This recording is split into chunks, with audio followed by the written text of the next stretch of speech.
Meninos, vocês dão licença um minutinho, tá? Eu já volto.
Pronto, meninos, voltei.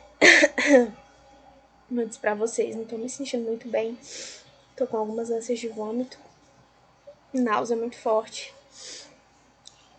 Tomando remédio, vitamina, né? A gente fica meio balançada, tá? Mas a gente vai conseguir finalizar a nossa aula hoje, se Deus quiser, tá? Para que vocês não fiquem prejudicados, que a gente consiga trabalhar bem direitinho o nosso cronograma.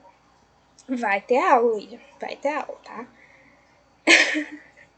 Só vou ter que pausar a aula de vez em quando pra poder dar uma respirada. Mas vai dar certo, tá bom, gente?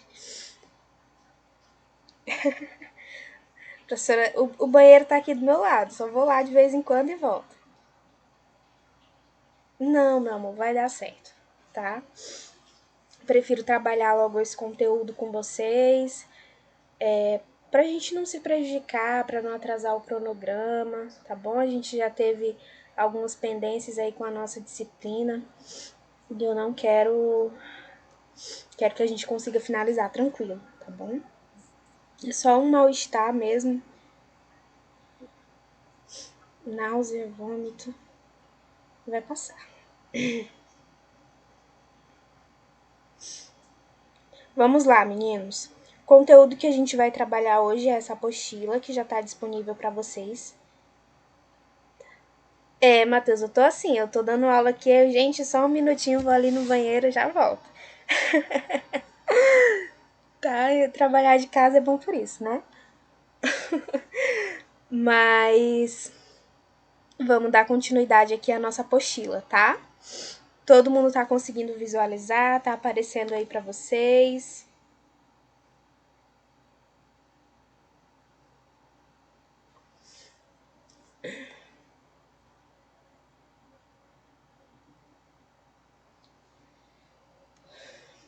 Bom, meninos, então nós vamos estudar o Sistema Único de Saúde, né?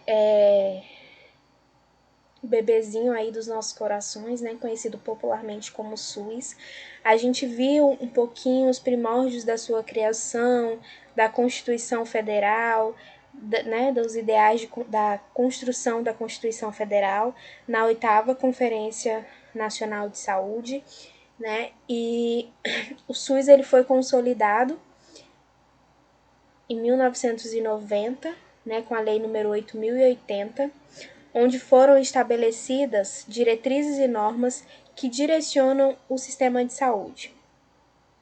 abordando aspectos que estão ligados à sua organização, então como o SUS ele tem que ser organizado, o seu funcionamento, como que vai funcionar esses serviços de saúde, em conformidade com a representação dos critérios estaduais e municipais de saúde. Então a gente vai observar um SUS descentralizado, né, onde estarão presentes responsabilidades inerentes às esferas federais, estaduais e municipais.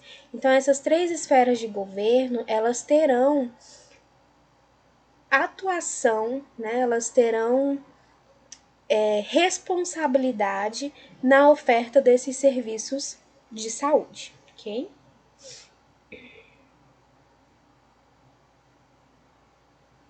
Gente, eu quero primeiro parabenizar, tá? Aos alunos aí que já me enviaram os vídeos do SUS. Muito bom o trabalho de vocês, tá? Gostei dos vídeos. Aguardo aos demais, tá?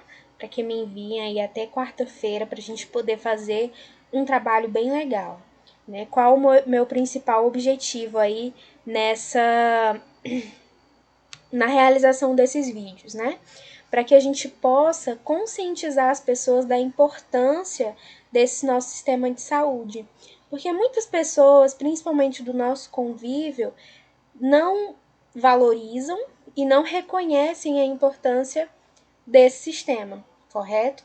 Então, nós, como profissionais, vocês, como futuros técnicos de enfermagem, precisam trabalhar essa conscientização, né? Porque vocês serão os futuros representantes do SUS. Como eu disse nas nossas aulas passadas, né? A cara do SUS é quem?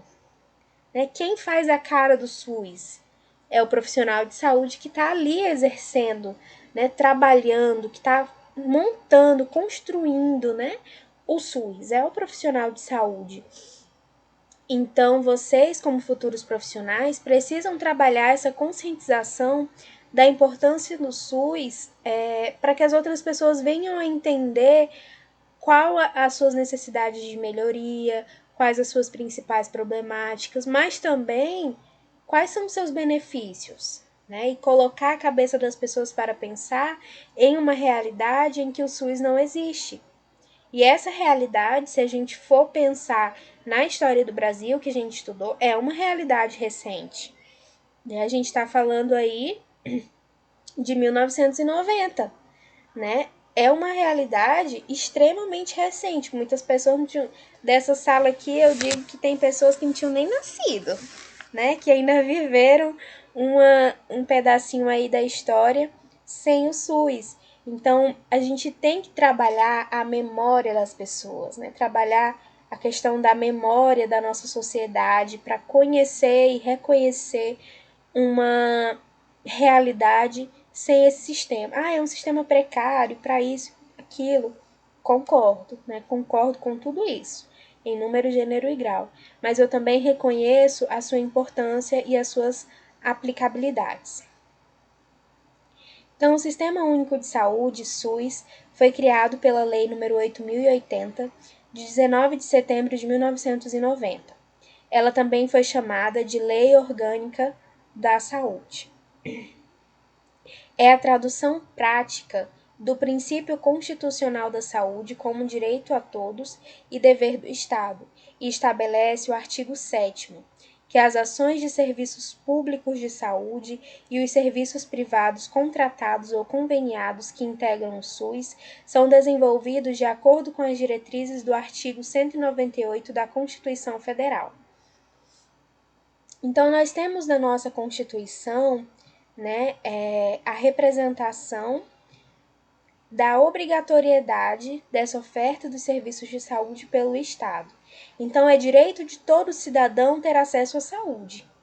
Quando a gente fala saúde, nós estamos nos referindo àquela nossa primeira definição de saúde, né? Complexo de bem-estar físico, mental e social. Então, atividades sociais, atividades de lazer também são medidas de promoção de saúde que devem ser ofertadas pelo Estado, tá? Quando a gente pensa em saúde, a gente não tem que pensar só no pronto-socorro, né? A gente tem que pensar em todas as esferas de saúde, tá certo?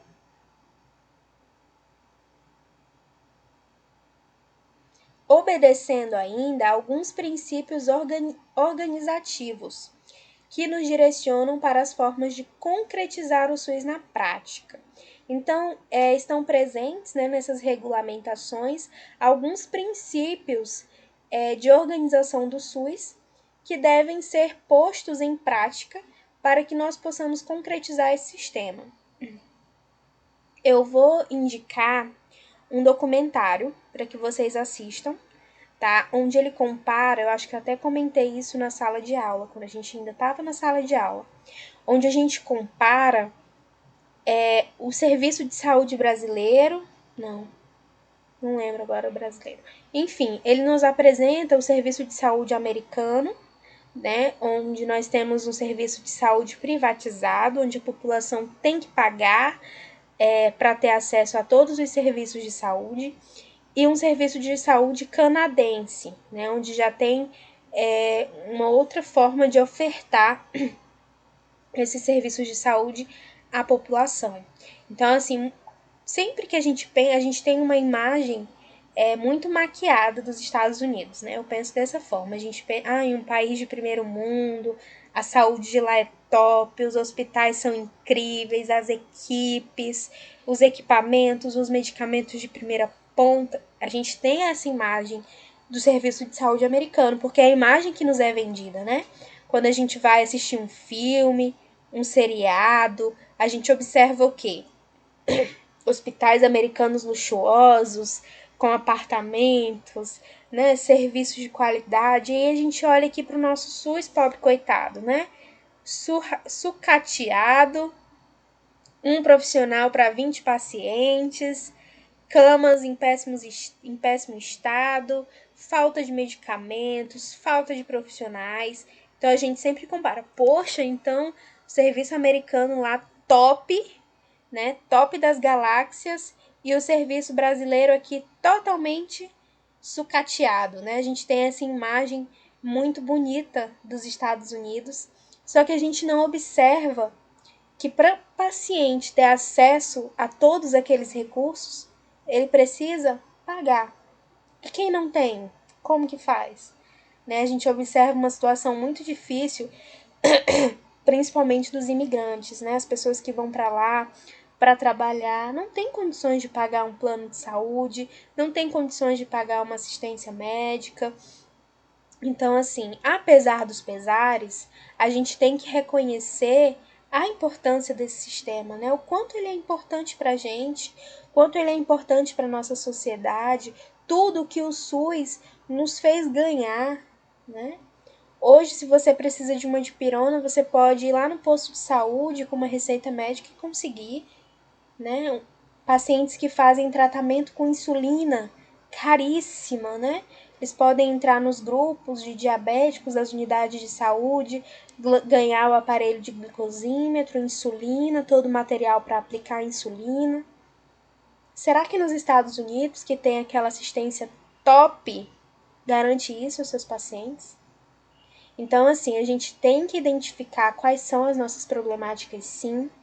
A gente tem que identificar o que falta para o SUS, a gente tem que ver quais são as nossas dificuldades, os nossos problemas, tem que conhecer a população que usufrui, tem que saber de tudo isso e tem que lutar pela melhoria, sim, mas é lutar por uma situação melhor e não criticar todas as ações que são feitas, dizer que não presta, que tem que acabar, né? Então a gente tem que saber muito bem como lidar com tais circunstâncias, tá? Tudo particular, Daiane. Inclusive, a gente não precisa ir muito longe, não. A gente tem o exemplo aqui da nossa Bolívia, tá? A gente também tem um exemplo da Bolívia que não tem esse serviço público de saúde. A população tem que pagar para ter acesso aos serviços de saúde. O que acontece? Muitos bolivianos que moram ali na fronteira atravessam a fronteira e usufruem do serviço de saúde brasileiro, gratuito. Então, a gente tem que reconhecer esses benefícios, né, que estão presentes no SUS e lutar pelas suas melhorias. Então, quais são esses princípios organizativos que estão presentes no SUS? Universalidade de acesso aos serviços de saúde em todos os níveis de assistência, ou seja, todo paciente vai ter acesso a todos os serviços de saúde, desde uma consulta em uma unidade básica até uma cirurgia de transplante que você venha precisar. Tá? Todos esses serviços eles são ofertados na cadeia do SUS. Integralidade de assistência, entendida como conjunto articulado e contínuo das ações e serviços preventivos e curativos individuais e coletivos, exigidos para cada caso em todos os níveis de complexidade do sistema. Então, nós temos que favorecer esse serviço de integralidade da assistência, né? Entender que todos os serviços, independente da sua complexidade, independente da sua se é preventivo, se é curativo, né? Independente dessas circunstâncias, o serviço ele tem que ser ofertado à sua população de forma integral. Quando a gente fala integral, a gente também está se referindo, por exemplo, paciente vai fazer uma consulta lá na unidade básica de saúde, o médico fez a solicitação de um exame. Onde que esse paciente vai fazer o exame? No SUS. Depois ele voltou lá para o mesmo médico para apresentar o exame. O paciente precisa tomar alguns medicamentos. Onde que ele vai solicitar esse medicamento? No SUS. O paciente precisa fazer uma fisioterapia. Onde que ele vai procurar esse atendimento? No SUS. Então, todo serviço ele deve, né, ele tem que vir a ser prestado a esse paciente. Preservação da autonomia das pessoas na defesa de sua integridade física e moral, né? Então a gente tem que preservar uma autonomia das pessoas nas suas formas físicas, na sua forma física e moral, tá? Igualdade da assistência à saúde, então nós temos que ofertar uma saúde igualitária, né? Da mesma forma que você oferta para uma pessoa pobre, você vai ofertar para uma pessoa rica, tá? Igualdade nessa assistência, sem preconceitos ou privilégios de qualquer espécie. A gente observa muito preconceito, infelizmente, nas nossas redes de atendimento. Preconceito à mulher, preconceito a homossexuais, preconceito a religiões, raça, né? Enfim, todos os tipos de preconceito. Infelizmente, a gente ainda observa etnia. Muitos índios sofrem preconceito quando vão buscar essa assistência à saúde. Muitas mulheres sofrem agressão naquelas salas da maternidade, né? Então, assim, a gente ainda observa muito preconceito em relação a essa prática de assistência. Nós temos que trabalhar, né, e cuidar de todos de uma forma igualitária. Não é porque uma pessoa é diferente que você vai tratá-la de forma diferente, né? Um tópico que eu vou até apontar aqui para vocês raciocinarem, né, a respeito de tais medidas. Vocês sabiam que homossexuais, pessoas que praticam relações homossexuais, não podem doar sangue? Vocês sabiam disso? Quem sabia disso? Levanta a mão. Quando a gente vai fazer a doação de sangue, né, a gente preenche uma ficha, né? Eles vão perguntando lá várias coisas para você. Tem algumas perguntas de orientação sexual, né, onde o profissional pergunta se o possível doador mantém relações homossexuais. Se a pessoa disser que sim,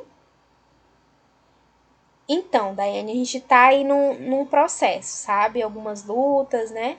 Mas ainda existem muitas ressalvas em relação a isso, tá bom? Ainda existem muitas ressalvas em relação a isso, a essa liberação da doação de sangue de pessoas com práticas sexuais, né, homossexuais. Enfim, né, isso a gente está começando a discutir a respeito disso agora, né, a respeito de toda essa alteração agora, pouco tempo, recente, né, acredito que até irá mudar. Mas, por muito tempo, essas pessoas não podiam doar sangue. E isso, Daiane, eles estão lutando contra isso, né? Porque, gente, vamos pensar aqui, né? Pensem aqui comigo. Eu vejo isso com muito preconceito. Porque, teoricamente, você está dizendo que porque a pessoa é homossexual tem alguma infecção sexualmente transmissível. É basicamente isso a que você está se referindo. Eu vejo assim, é uma opinião minha, particular. Né? E hoje a gente observa o quê? A gente observa, né, uma conscientização muito grande nessa classe, eu posso até ser bem sincera com vocês, né, uma conscientização muito grande em relação ao uso de preservativos, coisa que a gente não vê em relacionamentos heterossexuais. Eu observei muito isso quando eu estava trabalhando diretamente na assistência de atenção básica, né, eu era coordenadora de uma unidade de saúde lá em Feijó. Eu sempre realizava teste rápido, né, com as pessoas, e a gente pergunta a orientação sexual, uso de preservativos, e vejam só, a maioria dos homossexuais, em sua maioria, utilizavam preservativo em todas as relações sexuais que eles tinham. E realizavam teste rápido com muita frequência. Né? Então eles estavam sempre acompanhando, né, vendo se tem alguma alteração, enfim. Quando eu ia consultar público, né, que é heterossexual, muitas vezes casado, namorando, enfim, relacionamento sem uso de preservativo nenhum. Né? Então, assim, observo muito que muitos casais heterossexuais, por exemplo, optam por não realizar o uso de preservativo. Ah, professora, mas ele tá só comigo. Eu sei lá, né? Não põe a mão no fogo por ninguém, não é mesmo?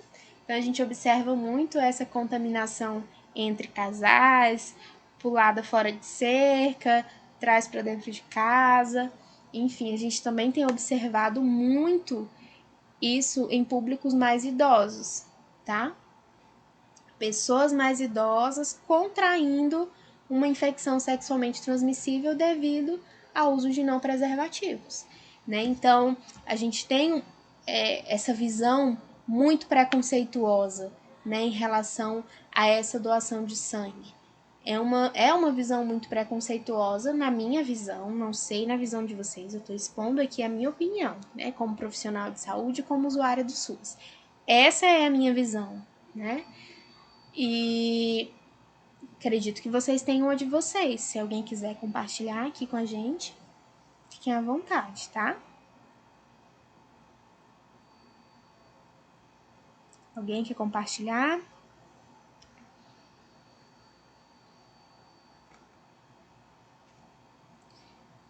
A gente tem que trabalhar muito essa questão do preconceito na nossa cabeça, né? Um outro preconceito que eu observo muito nos serviços de saúde é a violência obstétrica contra a mulher, né?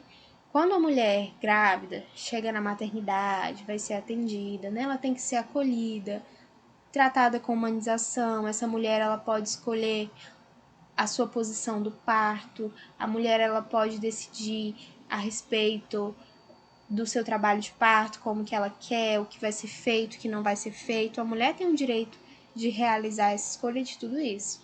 Quando a mulher chega dentro do serviço de saúde, ela muitas vezes é humilhada, agredida, né? Uma frase que, infelizmente, a gente escuta muito são alguns profissionais pedindo para a mulher calar a boca, não pode gritar, porque na hora de fazer tava bom, porque que tá aqui chorando, porque que tá gritando, né? Cala a boca.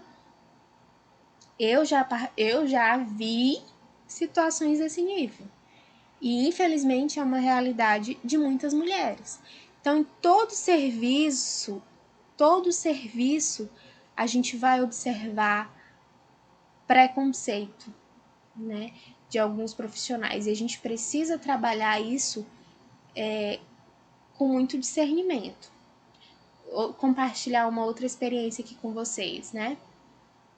Estava acompanhando um grupo de alunos em estágio. Nós estávamos cuidando de uma senhora que estava com uma infecção extremamente grave, que precisava receber transfusão de sangue. Mas essa senhora pertencia a uma religião. Não me recordo agora, não sei se eram testemunhas de Jeová, eu não me recordo muito bem. Mas na sua religião não são permitidos transfusão de sangue, transplante de órgãos, tá? Esses procedimentos não são permitidos e a paciente ela precisava muito receber uma doação de sangue. A gente conversou com o familiar explicou, olha, era filha dela, minha mãe pertence a essa religião, viveu a vida toda servindo a essa religião, participava da igreja, ia aos cultos, pregava essa religião. E ela não aceita a realização de tais procedimentos. Você, com uma visão, se você tiver, né, uma visão preconceituosa, você vai ver, meu Deus, que besteira, né? A mulher tá morrendo, precisando de sangue, é só a gente colocar uma bolsa aqui de sangue para essa mulher e ela vai ficar boa rapidinho. Mas isso é uma forma de você estar sendo preconceituoso com o seu paciente, porque ele tem uma religião e essa religião ela tem que ser respeitada. Você tem que respeitar a religião do seu paciente. Se ele não aceita, se a sua religião não permite a realização de um procedimento, o paciente está consciente, ou então a família, eles vão se responsabilizar por isso, é uma decisão deles. E você, como profissional de saúde, o que você vai fazer? Você vai orientar, né? Você vai falar, olha, tudo bem, eu entendo a sua opinião, eu vou só lhe explicar, a doação de sangue ela é importante para isso, ela vai ajudar a sua mãe de determinada forma, se a sua mãe não receber essa doação de sangue, ela pode vir a piorar o caso, enfim, você explica, você fez a sua parte. O paciente continua não aceitando, é um direito dele. Você vai falar amém. Ponto, acabou. Né? Então você tem que respeitar as características de cada um. Cada paciente vai ter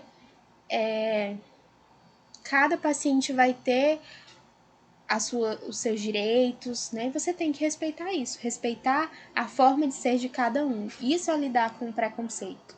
Então, você tem que saber lidar com isso. Eu observo também muito preconceito em relação às mulheres que sofrem abortamento e vão para a maternidade. Algumas vezes é um abortamento natural, outras não, outras a mulher realmente induziu ao abortamento.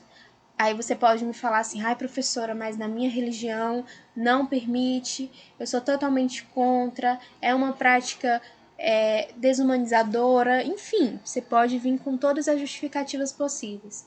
Mas você, como profissional de saúde, estando trabalhando ali dentro daquela maternidade, você vai prestar uma assistência digna àquela sua paciente. Você não pode maltratá-la porque ela fez algo que na sua concepção não é correto.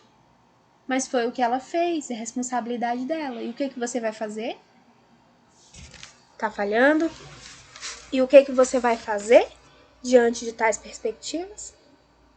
Respeitar, tá? Eu sempre trabalho essa palavra com vocês. O respeito, a gente precisa ter respeito pelo próximo, tá bom? Você pode ser contra tudo e contra todos, mas seja dentro da sua casa. Tá falhando, meninos? Às vezes é um pouquinho o problema da internet, tá? Se vocês quiserem, dá para tentar sair e entrar de novo, que melhora, tá? Pode melhorar aí para vocês. Então como o dos meninos não tá travando, eu acredito que o problema não seja a minha internet, né? Já que vocês estão recebendo aí normal, tá bom? Aos meninos que estão com problema de áudio, tentem sair e entrar de novo na sala, tá? Eu tô aceitando aqui a todos vocês.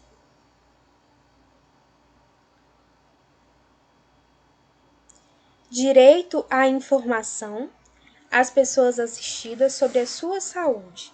Então, o paciente ele tem direito à informação, ele tem que saber o que está sendo prescrito, o que está sendo administrado, os exames, ele tem que entender a sua doença, ele tem direito a acesso ao prontuário, tá bom? Então, assim, o paciente ele tem direito a esse acesso de informação, é um direito dele. Utilização da epidemiologia para o estabelecimento de prioridades, a alocação de recursos e a orientação programática. Participação da comunidade. Então, a comunidade ela tem que participar desse processo de criação do SUS, certo?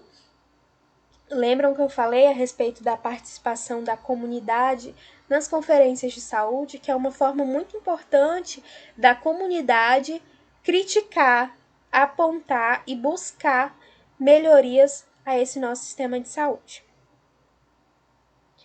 Descentralização político-administrativa com direção única em cada esfera de governo. Então, quando a gente tiver abordando, né, tais assuntos, a gente vai ver que o SUS ele apresenta uma descentralização político-administrativa. O que significa isso? Significa que cada esfera do governo, federal, estadual e municipal, terão as suas responsabilidades e as suas assistências a serem prestadas. ênfase, né, na descentralização dos serviços para os municípios, regionalização e hierarquização dessa rede de serviços. Então, é uma rede de serviços que está ali regionalizada e tem que ser hierarquizada. Integração em nível executivo das ações de saúde, meio ambiente e saneamento básico. Então, esses três pilares, eles têm que andar ali juntos, eles têm que estar integrados, né? Porque a gente precisa ter um meio ambiente saudável, com condições de saneamento básico, para poder ter condições de saúde. Conjugação dos recursos financeiros, tecnológicos, materiais e humanos da União, dos Estados, do Distrito Federal e dos municípios na prestação de serviços de assistência à saúde da população. Capacidade de resolução dos serviços em todos os níveis de assistência, né? Então, mais uma vez, ele refere a essa importância de resolução dos problemas. O paciente ele tem que ter o seu problema resolvido em todos os níveis de assistência a qual ele irá receber. Organização dos serviços públicos, de modo a evitar duplicidade de meios para fins idênticos. Então, esses serviços públicos, eles precisam estar organizados, né, para evitar justamente uma duplicidade, né, de serviço, uma duplicidade de assistência.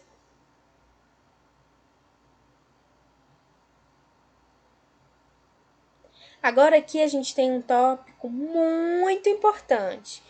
Todo concurso de saúde, anota aí, todo concurso da área da saúde são abordados os princípios doutrinários do SUS, os princípios do SUS, todo e qualquer concurso de saúde, tá? Então, a gente tem a universalidade. O que é essa universalidade? É a garantia de atenção à saúde a todo e qualquer cidadão. Então, quando eu falo que o SUS ele é universal, eu quero dizer que qualquer cidadão vai ter acesso a ele. É isso que eu quero dizer. Equidade é assegurar ações e serviços de saúde de todos os níveis, de acordo com a complexidade do caso. Ou seja, se o seu João precisa de uma assistência mais complexa, o seu João vai receber uma assistência mais complexa. Agora, se a Dona Maria precisa só de uma assistência básica, ela não vai receber uma assistência complexa, ela vai receber uma assistência básica. Ou seja, todo cidadão é igual perante o SUS. Então, a Dona Maria e o seu João são iguais. Mas cada um vai ser atendido conforme a sua necessidade. O seu João precisa de uma cirurgia do coração e a Dona Maria tá só com a diarreia, entendeu? Então, as necessidades de atendimento são diferentes. O seu João precisa de um atendimento de mais complexidade e a Dona Maria de uma menor complexidade. Então, os dois eles são iguais perante o SUS, mas precisam de necessidades diferentes. Tem uma imagem muito legal de representação dessa equidade. Eu vou mostrar aqui para vocês.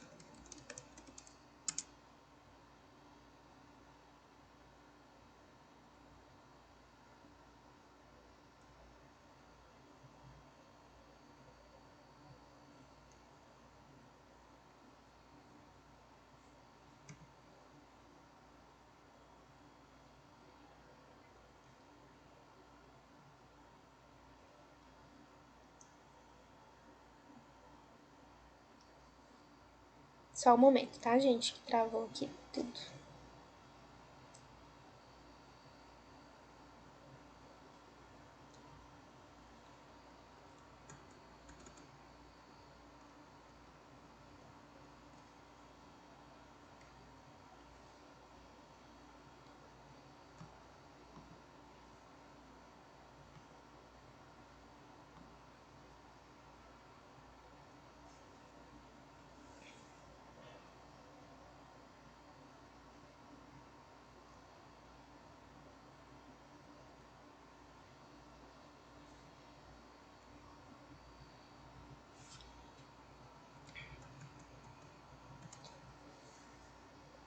Tá aparecendo essa imagem aí para vocês?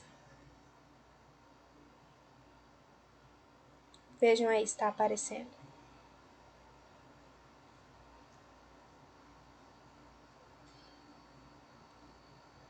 Eu acho essa imagem aqui ótima. Qual a diferença de igualdade e equidade, tá? Essa primeira imagem, todos estão recebendo um banquinho, tá vendo? Isso é igualdade. Então, todo mundo vai receber o mesmo tanto. Isso daqui é igualdade. Então, aqui, ó, uma pessoa que já é alta vai receber um banquinho, vai ficar mais alta ainda. Um menininho que é mediano recebe um banquinho e consegue enxergar o jogo. Mas o bebezinho, ele também só recebeu um banquinho. Mas o bebê, ele não tem altura o suficiente para conseguir assistir o jogo. Então, na igualdade, você ofereceu a mesma altura para as três pessoas, mas você não observou que as três pessoas elas são diferentes. Então, aqui, esse bebezinho é o seu João, por exemplo, né? Esse menino aqui, a Dona Maria, e esse daqui, o Joaquim. O seu João, ele é baixinho, então mesmo ele recebendo só um banquinho, ele não vai conseguir assistir o jogo. A Dona Maria, ela já é um pouquinho mais alta, recebeu um banquinho, ficou numa altura boa, tá conseguindo assistir o jogo. E o Joaquim, que já é grandão, recebeu também um banquinho, consegue assistir o jogo aí tranquilamente, né? O que que aconteceu? Você deu o mesmo recurso para as três pessoas, mas uma pessoa precisava de um pouco mais de recurso e você não deu. Então essa pessoa aqui ela vai sair prejudicada, porque esse menininho não vai assistir esse jogo. Na equidade, que é priorizado pelo SUS, o que a equidade nos ensina? Para aqueles que necessitam de uma assistência mais complexa, eles irão receber essa assistência conforme a sua necessidade. Então, cada paciente vai receber aquilo conforme ele precisa. O Joaquim, que já é grandão, ele não precisa de banquinho nenhum. O Joaquim ele pode ficar aqui com o pé no chão e assistindo o jogo. A Dona Maria aqui do meio, ela ainda precisa de um banquinho para conseguir enxergar, né? Porque é grande, mas não é tão grande o suficiente para assistir sem um banquinho. Então, ela precisa. Agora que o menininho, que era mais baixinho, ele recebeu 2 bancos. Aqui com os 2 bancos ele vai conseguir assistir o jogo. E todos vão sair ganhando, né? Porque todos aqui estão conseguindo assistir, tá vendo? E na igualdade somente 2. Então é isso que é priorizado no SUS, a equidade, tá? A oferta de serviço conforme a necessidade do paciente. É isso que prioriza a equidade. Legal, né, gente?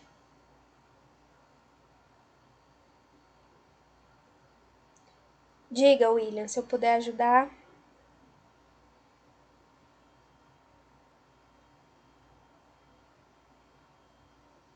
Sobre coronavírus, William, atualiza aí o teu repertório. Tô tendo ansiedade só em ouvir essa palavra, William. Preocupado, né, neguinho?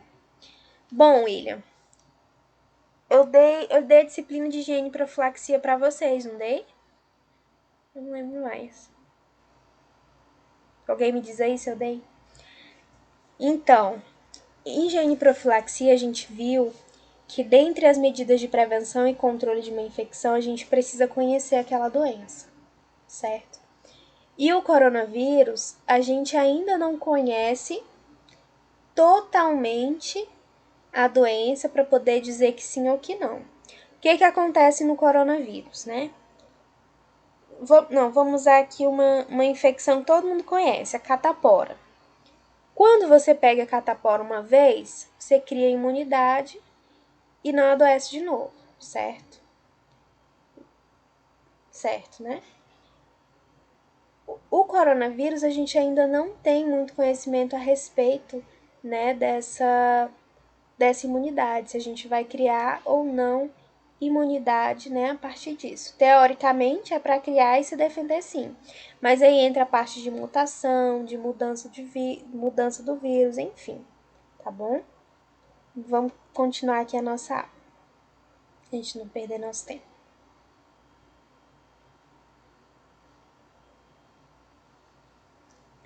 Em integralidade, né? Então, outro princípio do SUS é a integralidade. O homem, ele é um ser indivisível, biopsicossocial e espiritual, e por isso será atendido conforme a sua visão holística, ou seja, por meio da sua integralidade. Então, o ser humano ele tem que ser tratado de forma integral. Um exemplo muito bom foi o que eu utilizei da religião, né? Aquela senhora ela estava doente, mas eu também tinha que entender o lado espiritual dessa paciente e a partir daí buscar o melhor tratamento para ela, tá? Então isso é você atender o seu paciente de forma integral. Você não está levando em consideração só a doença, você está levando em consideração a família, a sociedade em que ele está, a condição financeira. A condição financeira é muito importante. Por exemplo, vocês vão atender um paciente de vocês que está com diabetes, né? E você vai orientar a alimentação quanto à alimentação do seu paciente. Se você está vendo que é um paciente humilde, com uma condição financeira mais difícil, né? Como que você vai orientar a alimentação desse paciente? Você vai dizer que ele tem que comer caviar todo dia, salmão, né? Só pode comer verduras livres de agrotóxicos, enfim. Não, né? Você tem que entender, você tem que compreender a realidade que aquele paciente está inserido. Você tem que falar assim, olha, seu João, o senhor não pode mais comer arroz, pirão, macarrão e feijão tudo junto no mesmo prato, não. O senhor tem que escolher, um dia o senhor come uma coisa, outro dia o senhor come outra, né? Isso é você conhecer a realidade do seu paciente. Como que eu vou dizer, né, para um paciente que mora lá na zona rural, que ele tem que comer frutas secas, que ele tem que comer comida saudável e etc, peixe do mar e não sei o que, um monte de frescura. Esse paciente não vai conseguir fazer esse tratamento que você está propondo para ele. Então, o que você tem que orientar é um tratamento acessível a ele, né? E como é que eu vou saber disso, professora? Conhecendo meu paciente. quando você conversa, né, você conhece o seu paciente e a partir daí você pode estar buscando o melhor para ele, tá bom? E o objetivo do SUS? Identificar e divulgar os fatores condicionantes e determinantes da saúde, formular políticas de saúde que são destinadas a promover nos campos econômicos e social a redução de risco de doenças e outros agravos e o estabelecimento de condições que garantem acesso universal e igualitário às ações e aos serviços para sua promoção, proteção e recuperação. Assistência às pessoas por intermédio de ações de promoção, proteção e recuperação da saúde com a realização integrada, né? Então a gente tem que ter sempre em mente a importância dessa integralidade da assistência, né? De uma assistência com promoção, com proteção e com recuperação de saúde.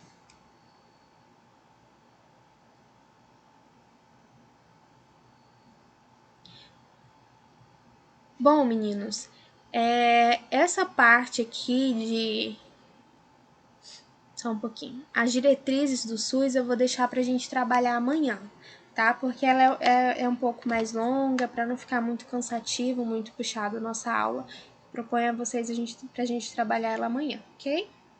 E aí, né, como atividade de casa, o que eu peço a vocês? Que realizem a leitura da nossa apostila do conteúdo da aula de hoje, tá? Se possível, anotem, né, os principais pontos, os pontos mais importantes. O que eu sempre vejo é que vocês só possuem dúvida quando vocês leem o material, né? Então façam a leitura do material, anotem os pontos que vocês não entenderem, as perguntas que vocês têm a fazer para poder trazer para nossa aula de amanhã, tá bom? E aí amanhã a gente finaliza aí o nosso SUS, tá bom, gente? Obrigada aí pela nossa aula de hoje, né? Nossa aula bem produtiva, tá? E eu aguardo vocês amanhã, combinado? No mesmo horário, tá, meninos? Boa noite a